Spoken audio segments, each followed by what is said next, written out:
என்ன நடந்திருக்குன்னா ஆக்சுவலி வந்து ஆல்ரெடி வந்து இந்த ப்ரப்போசல் இருக்குது. நெட்ஃப்ளிக்ஸில் வந்து நயன்தாரா பர்த்டே இன்னைக்கு 18th நவம்பர் 18th வந்து அவங்களோட லைஃப் ஸ்டைலை பற்றி அவங்களோட லைஃப் பற்றி தெரியாத போர்ஷன்ஸ் வந்து ஒரு டாக்குமெண்ட்ரி ரிலீஸ் பண்ணலான்ட்டு அவங்க வந்து அந்த டாக்குமெண்ட்ரி ரிலீஸ் பண்ணுறதோட பர்பஸ் வந்து யங்கர் ஜென்ரேஷன் விமனுக்கு எஸ்பெஷலி வந்து ரொம்ப வாழ்க்கையில் கஷ்டப்பட்டு பேட்டில் பண்ணுற விமனுக்கு மெயினாக அது ஒரு மோட்டிவேஷன் வீடியோவாக தான் இருக்கணுமே தவிர அந்த தான் அவங்க வந்து நயன்தாராவோட பர்பஸ்.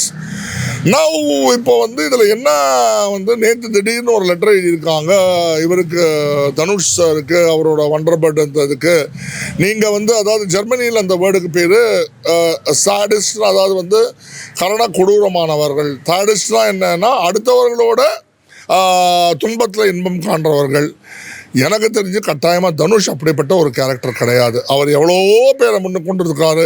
இன்றைக்கி இன்ஃபேக்ட் வந்து சிவகார்த்திகேயன் அமரனில் இவ்வளோ நல்ல பேர் வாங்கியிருக்காருன்னா அவரை 3 அப்படின்ற அந்த படத்தில் கொண்ட தனுஷ் தான் முக்கியமான காரணம். அவர் எவ்வளோ பேரை முன்னுக்கு கொண்டிருக்காரு. இப்போ இந்த ரியல் இஷ்யூ என்னன்னா, ஐ டோன்ட் திங்க் நயன்தாரா வந்து லேடி சூப்பர் ஸ்டாரோட பிறகு அவங்க சீப் பப்ளிசிட்டி தேடுற ஆள் கிடையாது. ஆனால் வந்து தனுஷ் வந்து அவர் பக்கத்தில் சொல்லப்படுற ஒரு முக்கியமான விஷயம் என்னென்னா, அவரோட பர்மிஷன் இல்லாமல் இந்த நானும் ரவுடி தான் படத்தில் அவரோட பர்மிஷன் இல்லாமல் அந்த 3 seconds வந்து அந்த கிளிப்பிங் வந்து இது ஒன்றும் லீக் பண்ணுற விஷயம் கிடையாது, படத்தில் வந்த விஷயம் தானே. ஆனால் இது அவர் அனுமதி இல்லாமல் இவங்க லேடி சூப்பர் ஸ்டாரோட ஹஸ்பண்ட் மிஸ்டர் விக்னேஷ் சிவன் வந்து அந்த தனுஷ் சாரோட மேனேஜரை காண்டாக்ட் பண்ணி ஒரு ரொம்ப சீப் பப்ளிசிட்டி தேடுறதுக்காக அவர் வந்து ஒரு டர்ட்டி கேம் ஆடிட்டார். அவர் தனுஷோட அனுமதி இல்லாமல் இது பண்ணிட்டாருங்கிறது தான் தனுஷ் பக்கத்தோட வாதம்.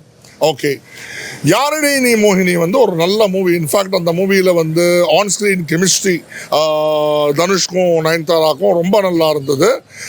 அப்போ வந்து இண்டஸ்ட்ரியில் இவங்க 2 பேர் இது வரலாம் நல்ல ஃப்ரெண்ட்ஸ் தான். இன்னைய தேதியில் இது எதுக்கு இஷ்யூ ஆனோன்னா, நயன்தாரா டாக்குமெண்ட்ரிக்கு பப்ளிக் சேரி தேடுறாங்கங்கிறது நயன்தாராக்கு அகெயின்ஸ்டாக இருக்கிற வாதம். ஆனால் லேடி சூப்பர் ஸ்டார்ன்ற ஸ்டேட்டஸ் அட்டைன் பண்ண பிறகு அவங்க இந்த வாழ்க்கைன்ற ஜேர்னியில் எவ்வளோ கஷ்டப்பட்டு வந்திருக்காங்க அப்படிங்கிறது தான் நான் பார்க்குறேன் அவங்க சைடில். நான் இப்போ இந்த இஷ்யூ எப்படி சால்வ் ஆகும்னா, அதாவது வந்து தனுஷ் சார் வந்து இந்த மாதிரி காசு கேட்டார்னா இப்போது நிறைய பேருக்கு வந்து அவங்க காப்பி ரைட்டுங்கிறது நான் தான் அதுக்கு எஜமானன். என்னோட அனுமதி இல்லாமல் என் பக்கம் வந்து அது வராமல் நீ வந்து அது எப்படி எடுப்பேங்கிறது தான் இஷ்யூ. இந்த இஷ்யூ அதாவது வந்து சிம்பிளாக சொல்லணும்னா, மாஸ்டர் படத்தில் விஜய் சேதுபதி சொல்வார், அண்ணே எதுவாக இருந்தாலும் பேசி தீர்த்துக்கலாம். ஒரு செகண்ட் ஒரு ஃபோன் கால், ஒரு பர்சனல் மீட்டிங்கில் இது பேசி தீர்க்க வேண்டிய விஷயம். அல்டிமேட்லி இது என்ன நடக்கணும்னா, தனுஷ் வந்து நல்ல ஒரு தாள குணம் படைத்தவர். அவர் வந்து இதை வந்து ஈகோ ஃபன்ஸாவெல்லாம் எடுத்துக்கலாம். ஆனால் ஒருத்தர் அனுமதி இல்லாமல் பண்ணால் அங்கே தான் வந்து அந்த ஸ்டார் ஈகோ வந்துருதுன்னு நினைக்கிறேன். இது வந்து லேடி சூப்பர் ஸ்டாரே தனுஷ்கிட்ட பேசி தாராளமாக சால்வ் பண்ணி அவர் ஒன்றும் சொல்ல போகிறது. எனக்கு அவர் வந்து எவ்வளவோ யங்ஸ்டர்ஸ் வந்து ப்ரமோட் பண்ணுறாரு. இப்போ தனுஷ் வந்து ஒரு படம் எடுக்கிறாரு, அதில் வந்து அந்த லியோவில் வந்து விஜய் சாரோட பையனாக யார் ஆக்ட் பண்ணாரோ அவரை தான் ஹீரோவாக காஸ்ட் பண்ணியிருக்கேன். அப்படின்னா வந்து தனுஷ்க்கு வந்து இண்டஸ்ட்ரியில் வந்து மற்றவங்க வளரக்கூடாதுன்ற அந்த பொறாம நோக்கம் என்றைக்குமே கிடையாது. ஆனால் இது வந்து ஒரு இஷ்யூவாக ஆக்கப்படாமல் லேடி சூப்பர் ஸ்டார் தனுஷ்கிட்ட ஒரு ஃபோன் காலில் கூட, ஹாய் படி, இது வந்து என்னோடய லைஃப் டைம் வீடியோ, என்னோடய ப்ரமோஷனோட டாக்குமெண்ட்ரி, நான் வந்து இது வந்து அடுத்த ஜெனரேஷனுக்காக பண்ணுற நல்ல வீடியோனா இந்த ப்ராப்ளம் சால்வ் ஆகிடும். ஸோ இதில் வந்து அந்த ஈகோன்ற அந்த வேர்டு எடுத்துகிட்டு இவங்க 2 பேரும் ஓவர் ஃபோன் பேசி தீர்த்துக்கிறோம். எந்த அக்வசிஷனும் ஒரு பேக்ரவுண்ட் இல்லாமல் நிரூபிக்க முடியாது. ஆனால் நான் கொஞ்சம் எனக்கு சைக்காலஜி நான் படித்தோம். ஒருத்தர் வந்து ப்ரமோஷனுக்காக நான் இவ்வளோ ஹர்ட்டாக இருக்கேன்னு லெட்டர் எழுத மாட்டாங்க. அவங்க ஒன்று டீப்பாக அவ்வளோ ஊண்டாயிருந்தா மட்டும்தான் அதை வந்து எழுத்தில் தெரிவிப்பாங்க. இன்னொரு பக்கம் அவங்க பக்கத்தில் வச்சுருக்கிற குற்றச்சாட்டு என்ன, நீங்கள் என்ன அந்த டாக்குமெண்ட்ரி வந்து 18ஆம் தேதி ரிலீஸ் ஆக போகிறது, இன்றைக்கி வந்து லெட்டர் எழுதுறீங்கன்னு. அது அவங்க நோக்கம் இல்லை.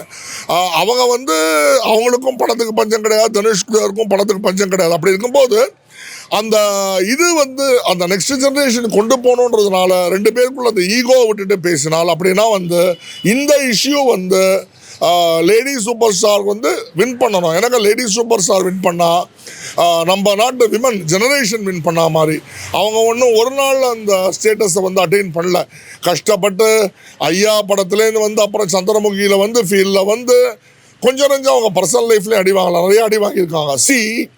இப்போ சில பேர் பேசுனதை பார்த்தேன், ஒரு ஆக்டரோட பர்சனல் லைஃப் யாருமே பேசக்கூடாது, அது வந்து ரொம்ப ரொம்ப ரொம்ப ரொம்ப ரொம்ப ரொம்ப cheap publicity.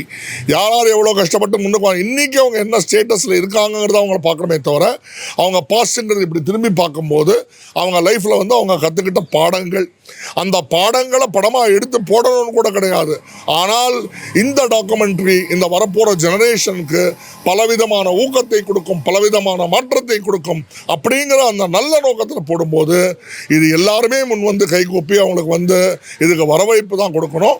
Anyway madam or sister or whatever it is, I am also a great admirer of you. எனக்கு அவங்களுடைய extraordinary talent, you are maintaining that elegance in your acting with the beauty. நல்லா நிறைய Rolle's மனசில் இருக்கிற மாதிரி பண்ணியிருக்கீங்க. Like Kolamaavu Kokila, இன்னொரு இந்த குக்கிங் பற்றின ஒரு மூவி, அது மாதிரிலாம். நீங்கள் மேலும் மேலும் நல்லா வாழணும், பல்லாண்டு பல்லாண்டு வாழணும். தமிழ் மக்களுக்கும் எல்லா ஃபீல்ட்லேயும் வந்து நிறைய இது நீங்கள் நல்லா எடுத்து சொல்லணும். ஆனால் அவங்க இது வந்து ஒரு ஒரு கேம் சேஞ்சர். இப்போ ஒரு படம் வர போகிறது, இந்த ஜெனரேஷனுக்கு வந்து உங்களோட டாக்குமெண்ட்ரி வந்து அந்த அளவுக்கு ஊக்கத்தை கொடுத்து ஒரு கேம் சேஞ்சராக தான் இருக்கணும்னு நான் வந்து விரும்புகிறேன்.